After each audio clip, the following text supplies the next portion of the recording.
લાઈવમાં આપનું સ્વાગત છે। બનાસકાંઠા લોકસભા કોંગ્રેસના ઉમેદવાર ગેનીબેન ઠાકોર દાંતા તાલુકામાં પહોંચ્યા।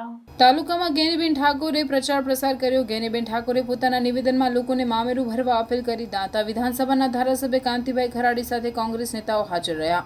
દાંતા તાલુકાનું વડુ મથક દાંતા નજીક અભાપુરા ખાતે કોંગ્રેસની સભા યોજાઈ। ધારાસભ્ય કાંતિભાઈ ખરાડીએ નિવેદન આપતા કહ્યું, આપણે કોંગ્રેસ છીએ, ડરવાની જરૂર નથી। લોકસભા ચૂંટણીની જાહેરાત થતાની સાથે જ રાજનૈતિક પાર્ટીઓના નેતાઓ સક્રિય બન્યા। દાંતા તાલુકા વિસ્તારના વિવિધ એરિયાઓમાં ગેનીબેન ઠાકોરે પ્રચાર પ્રસાર કર્યો। ઠાકોર સમાજના લોકો સાથે વિવિધ સમાજના આગેવાનોએ ગેનીબેન ઠાકોરનું સ્વાગત કર્યું। મોટી સંખ્યામાં ગેનીબેન ઠાકોરની સભામાં લોકો હાજર રહ્યા। સૌના વતી વિનંતી કરીને બે શબ્દ હું બોલવા માટે ઊભો થયો છું। ત્યારે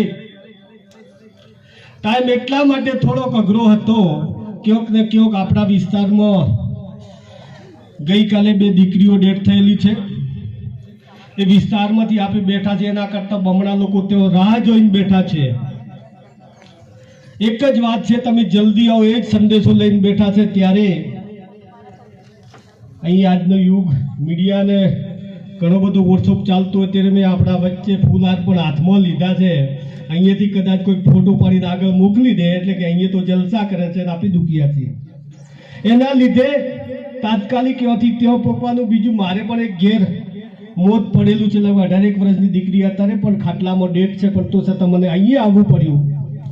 એવી ઘડીએ હું વધારે ભાષણ તો નહીં કરું, પણ એટલું જરૂર કહી શકું છું, ગેનીબેન આપણા ઉમેદવાર છે, આપણા વચ્ચે આવ્યા છે। ત્યારે આ વિસ્તારની અંદર ઠેઠ વાવથી મળીને અંબાજી દોતા સુધી એક જ સંદેશો પોકાય કે આ વખતે સૌથી વધારેમાં વધારે વોટ કોંગ્રેસને અપાવીએ અને આપણા ઉમેદવારને જીતાડીએ। એવા સંજોગો વચ્ચે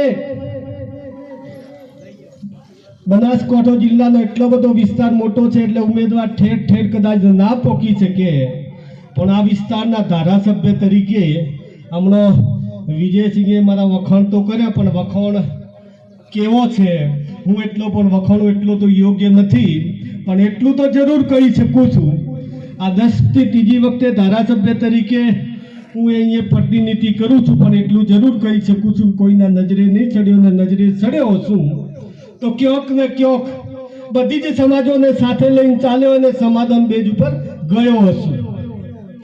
એ કદાચ મારો મુખ્ય હેતુ હશે। શંકરજી, આ વિસ્તારની અંદર દિનેશભાઈએ જો કીધું હોય, પણ અમને તમારા શિક્ષણની ચિંતા હોય, રોજગારીની ચિંતા હોય, ભાઈચારાની ભાવના સાચવી રહે એની ચિંતા હોય, કોઈ પોલીસ કે ગમે ડિપાર્ટમેન્ટ હેરાન કરતો હોય તો તમારી વચ્ચે આવીને ઉભા રહીને તમારા સુખ દુઃખના ભાગીદાર બનીએ એની ચિંતા હોય। પેલા તો એના વ્યક્તિગત માટેની ચિંતા હોય, અને આ જે સ્ટેજ બેઠું છે એ બધું તમારી ચિંતા કરવા વાળું છે। ત્યારે તમારી ચિંતા કરવા વાળું છે, ત્યારે આપ સૌ 15મી તારીખે ફોર્મ ભરવા આવજો। આમ તો જાહેર જીવનને તો 28 વર્ષ થઈ ગયા, અનેક વખત મુકેશભાઈના પ્રચારમાં, ગઢવી સાહેબના પ્રચારમાં, મધુસૂદન મિસ્ત્રી સાહેબના પ્રચારમાં, નિશાબેનના ચૂંટણી પ્રચારમાં, બધાના જ પ્રચારમાં હું આ વિસ્તારની અંદર આવેલી છું, પણ મારા પોતાનો વોટ માંગવાનો પહેલી વખત 28 વર્ષમાં પહેલી વખત આટલા સુધી પહોંચવાનો વારો આવ્યો છે। અને 28 વર્ષમાં પહેલી વખત આવી છું ત્યારે બધા રાજી કરીને બેલશો ને, મામેરું બરોબરનું ભરશો એમ ને દિનેશભાઈ? ઘણા ધડા મામેરું ભરે એમ લાગે, ઘણા ધડા મામેરું ભરશો ને બધાય? જોરદાર। 15મી તારીખે ફોર્મ ભરાવા બધા ફેટો બાંધીને આવજો, અને પાલનપુર ને એમ લાગુ હોય કે દાંતા વાળા આયા છે ગેનીબેન નું મામેરું ભરવા માટે, અને 7મી તારીખે પંજાને વોટ આપીને વિજય બનાવજો। મા અંબાજીના દર્શન કરવા જઈએ ને ત્યારે આ નીકળ્યા ને ત્યારે દાદાની હદ ચાલુ થાય અને અંબાજી સુધી અબિલને ગુલાલ ઉડે, અને અબિલને ગુલાલના જશના ભાગીદાર તમે બધા બનો। એ શબ્દ સાથે આપ સૌનો ખૂબ ખૂબ આભાર। ખૂબ ખૂબ આભાર ગેનીબેન ઠાકોર સાહેબ।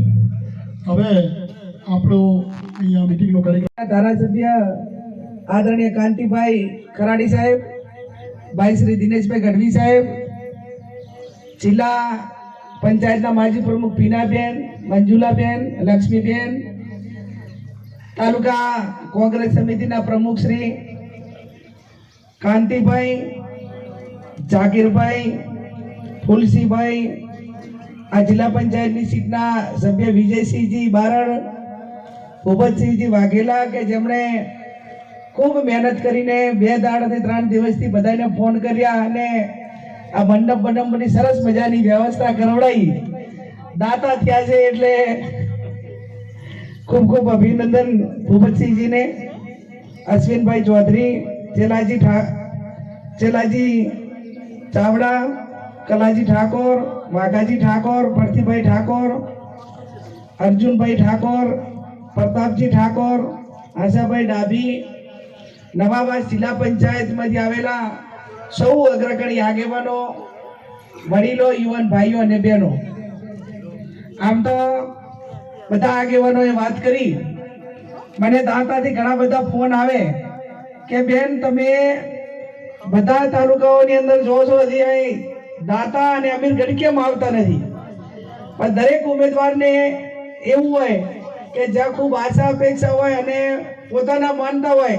હજી હું વાવ વિધાનસભામાં નથી ગઈ ને દાંતામાં નથી ગઈ, કેમ કે વાવ વિધાનસભા મારો પોતાનો મત વિસ્તાર છે અને અહીં કોંગ્રેસનો ગઢ છે, એટલે ચિંતા ના હોય. જ્યાં બધા ભરોસો હોય ત્યાં મોડા જઈએ તો પણ વાંધો ના આવે એવો આત્મવિશ્વાસ સાથે તમારી વચ્ચે આવવામાં થોડો ટાઈમ લાગ્યો છે. દર્શન કરવામાં જગદંબા અંબાજીને આવી હતી બીજા દિવસે, ત્યારે પણ અહીંના ઘણા બધા આગેવાનો ત્યાં આવ્યા છો. આપ સૌને મારી 2 હાથ જોડીને વિનંતી કે મુકેશભાઈ અહીંના ધારાસભ્ય હતા, 15 વર્ષથી સાહેબ છે.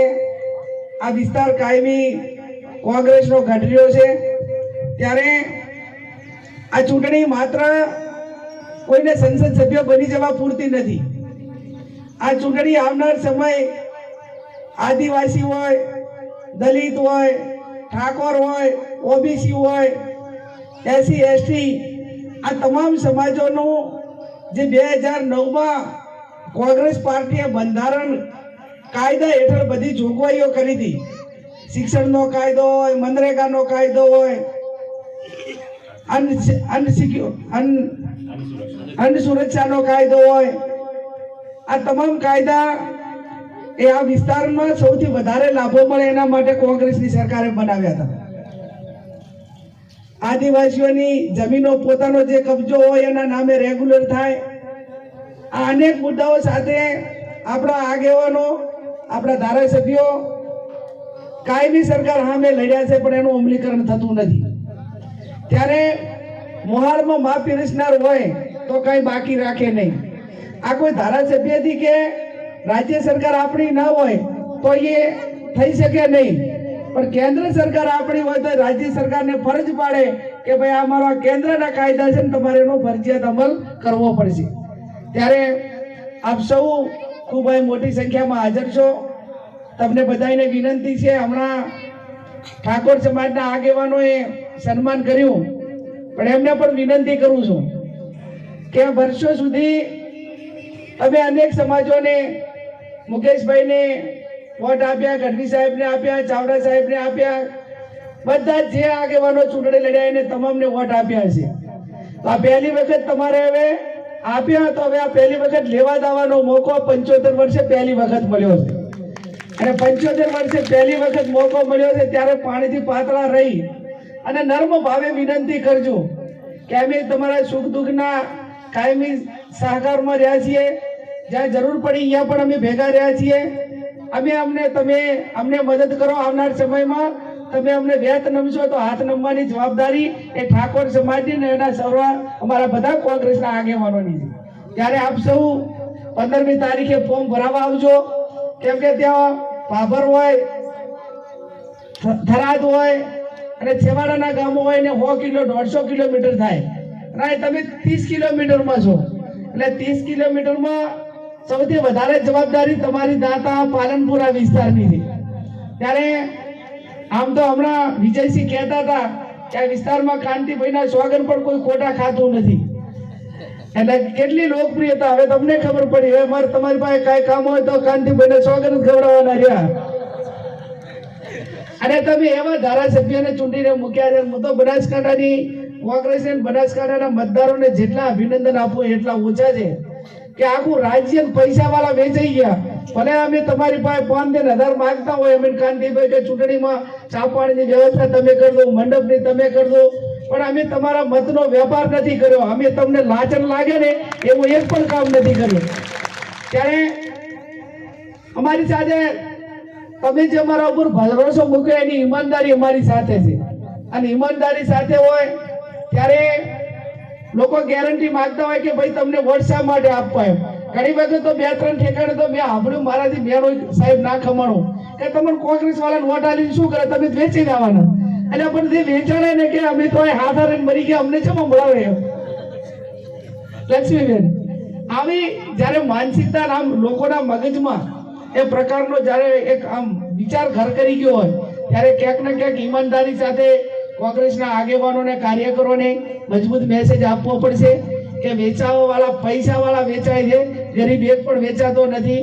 અને નથી વેચાતા એટલા માટે કરીને તમારા દુઃખ અને સુખ એ ગરીબમાંથી આવ્યું હોય ને ખબર પડે કે આમને શેની જરૂર છે.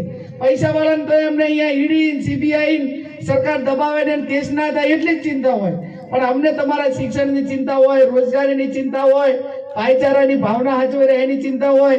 કોઈ પોલીસ કે ગમે ડિપાર્ટમેન્ટ હેરાન કરતો હોય તો તમારી વચ્ચે આવીને ઉભા રહીને તમારા સુખ દુઃખના ભાગીદાર બનીએ એની ચિંતા હોય. પેલા તો એના વ્યક્તિગત માટેની ચિંતા હોય. અને આ જે